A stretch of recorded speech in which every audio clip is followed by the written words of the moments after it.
So success stories. Want to talk about the military mother because we can't mention names, right? So we had a client who was in the military. She was mom.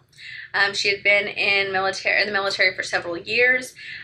She had a final order when she came to us, and the final order was absolute dog shit. I'm just going to say it because it was shit. Poo-poo? Yes, it was horrible. And that happens to us a lot, right? Where a client was represented by another attorney, we get the order, we look at the order, and we're like, oh my gosh, like what the heck was this person thinking? That was her order.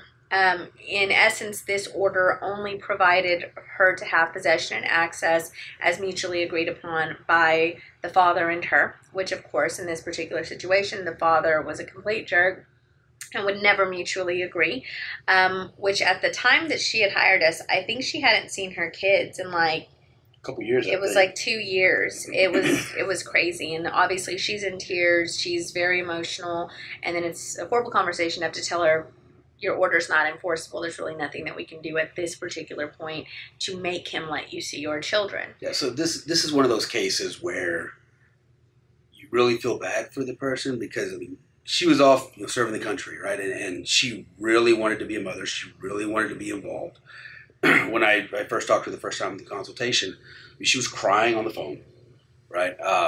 She just wanted to see her kids. Right. And unfortunately, the order that had been set up for her didn't allow her to do so, and she obviously didn't know that at the time. And this jackass, we'll call him, that can be his official name from this point forward, but wouldn't let her see the kids. He kind of used the order as a sword and took every advantage of interfering with that relationship, and she was distraught. Like, she just wanted to see her kids, and that was her goal when she came to us. Never in a million years did we think we'd get the result we did. Yeah. Right. But yeah, that was the problem. Is that he continued to deny possession because the order was unenforceable and we couldn't do anything about it. So I think the first thing we did was went to a temporary hearing, right? To get an order that was in fact enforceable, right? To get some visitation for her so she could at least see her kids.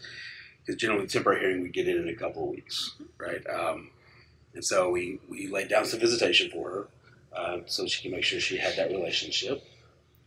What was the possession? Was it a step-up possession? Because kids hadn't seen her in a couple of years, I think, right? I think so. And typically we'll do that when we start off. If somebody hasn't seen their kiddos for a long time, even if they're great people, no concerns, we'll still start off with the step-up possession schedule because the judges are really just concerned about the kiddos, right, and their mental health, and do they know mom, and are they going to be comfortable. So I think we had a few warm-up visits, and then from there it ended up being going to a standard possession order.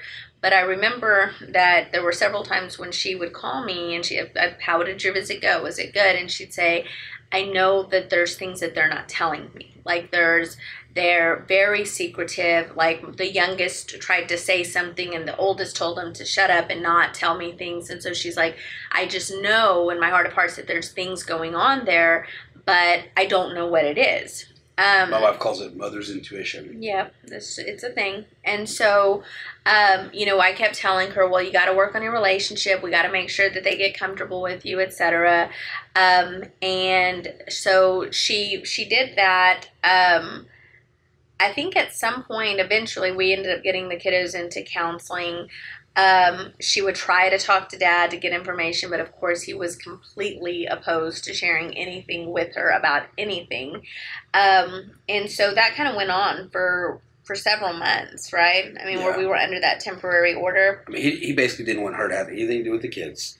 And I mean, you're right. Throughout the entire process, she kept telling us, like, something's going on, and we couldn't find anything, right? We were like, we understand that's what you believe, right? But when we go to court, it's a different standard. We can't just go up there and say, Judge, we think, or we feel this way. Like, right. Here's these things, a comment that the child said, that's all speculation. It's not admissible. And so that's always really tough for me because I know that they know and they truly believe that there's something going on with their children. But if I can't prove it, I can't do anything about it at that time.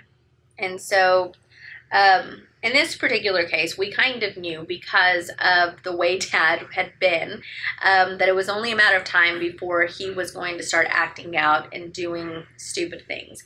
And so we kind of just set the trap for him by virtue of having an enforceable temporary order, and we let him fall into the trap, right? And so eventually there were periods of possession where he wouldn't show up, he wouldn't do the exchange.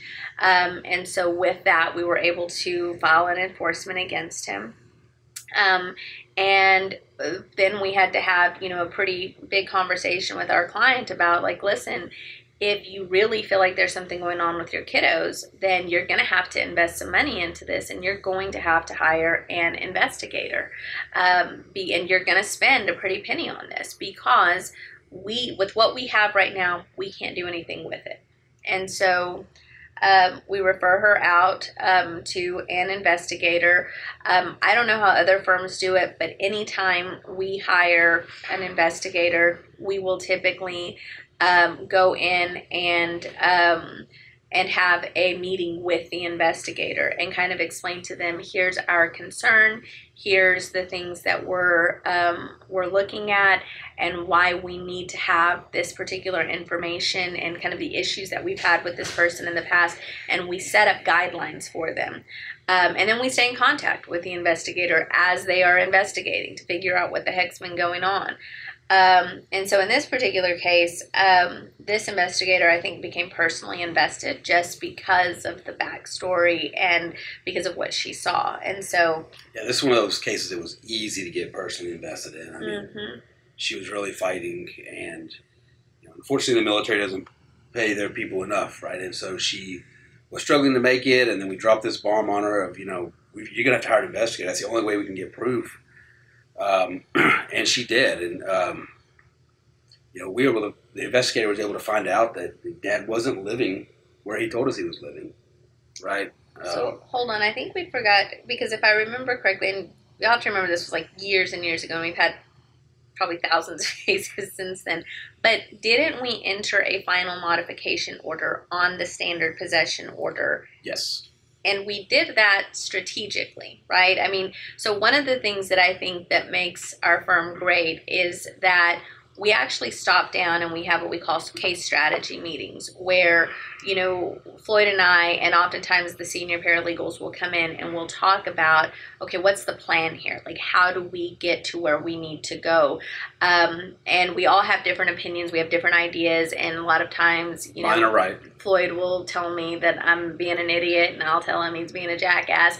And eventually, throughout that process, we come up with okay, this is a good plan, and this is how we're going to proceed. And so before we entered that final modification order, we couldn't catch him. Like, we couldn't figure out what was going on. And so the idea was, let's enter a final order, and once he thinks this case is done, then he's going to let loose and he's going to start acting like a jackass. Correct. And then we put the investigator on him without litigation pending, when he thought he had escaped the eye of scrutiny. Yeah, that was an evil laugh. Yes. But it was a plan. We had to work. We had to be creative, and we had to be strategic. And so that's what we did. And at the end of the day, her goal was to get custody. Right, that was her goal. She did not feel her kids were safe. Well, but not in the beginning. In the beginning, it was just to get visitation. But Correct. Once she got visitation and she saw how far behind these kiddos were in school, their emotional intelligence wasn't up to par, the fact that she knew that they were hiding something, then she was like, I need to get my kids. Her goals Correct. changed throughout it. Yes, but prior to entering the modification order, her goal was primary. Her goal was to get custody. Yep. Yes. Yes, and so that's why we laid down that strategic plan, was to follow up with the investigation after the modification had been entered, so that we could then try to set her up to win custody in the next suit that was filed, right? So the investigator becomes personally invested. does. And she starts knocking on neighbors' doors. She starts checking utility bills. She goes out to the house. She sends us pictures of this house where these kids were allegedly living. And it looked like a junkyard. It was completely unsafe. And I think the youngest kid was probably like 5 years old or 6 years old or something in this case. And she figures out that there's no running water.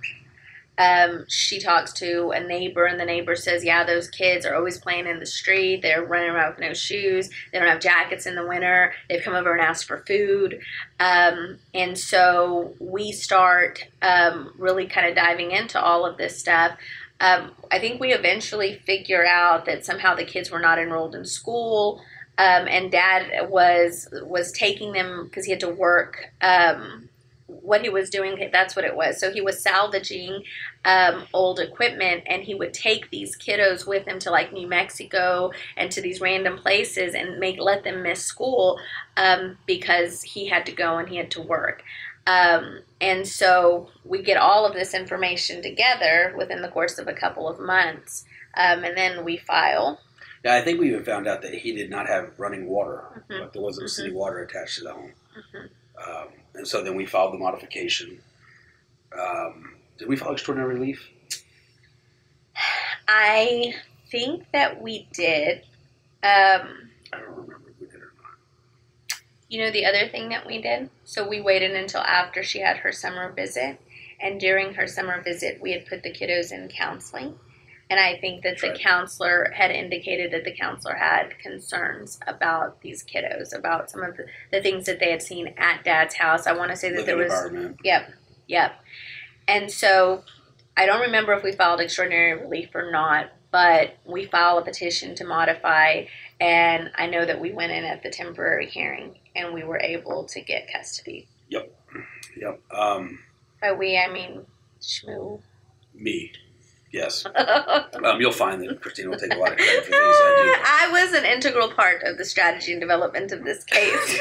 But you went in, you had the hearing, you were in custody, and these kiddos, fast forward a few months later, they were just doing so awesome. And it was so, so cool. I think the little girl ended up playing volleyball, and the little boy was playing basketball, and the little one was in karate. And wasn't our client, she was pursuing a doctorate, or she was going to be a doctor. Yeah, she was trying to be a doctor. Yeah. And she had gotten remarried, and they had a beautiful home. And those are my favorite kind of stories.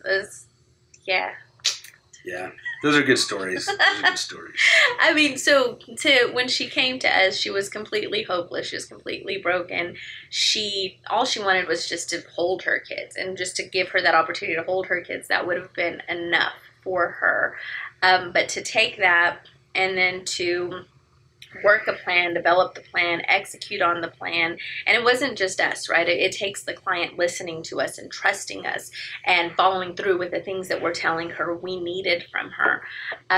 But to have her come in and do that, and then to see not only her life change, but also her kiddos' lives change in the process, and where they could have ended up and where they are likely going to end up now.